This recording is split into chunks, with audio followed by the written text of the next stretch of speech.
आज मैं profit and loss से एक और क्वेश्चन लेकर आया हूँ जो हमारे कॉम्पिटिटिव एग्जाम से रिलेटेड है, बैंक, एसएससी, रेलवे के लिए। एक कुर्सी को 873 में बेचने से विक्रेता को 10% की हानि होती है।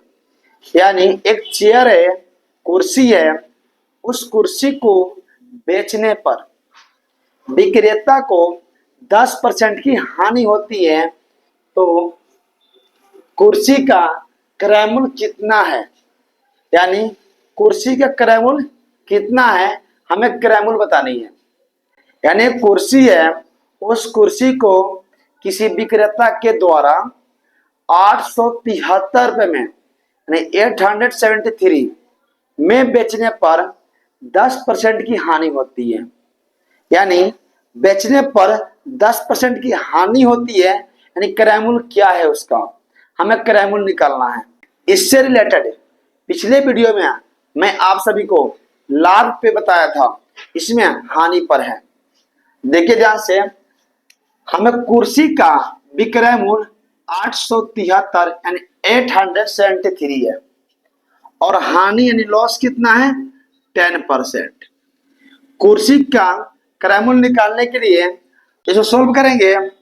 100/10% का हानि हो रहा है, तो यहाँ पे 100 में से 10 को माइनस कर देंगे, 10 को माइनस करेंगे तो 90 आ जाएगा।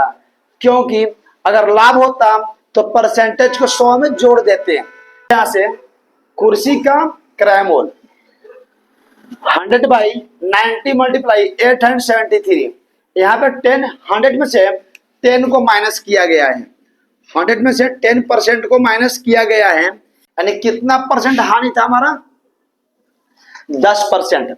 100 में से 10 को माइनस करा, मल्टीप्लाई 873 करा।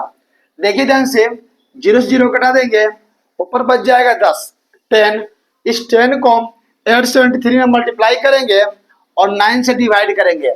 जब डिवाइड करेंगे तो हमारा कुर्सी का जो क्रय मूल्य है, यानी चेयर का जो क्रय मूल्य है, वो 970 आ जाएगा और यही हमारा आंसर हो जाएगा।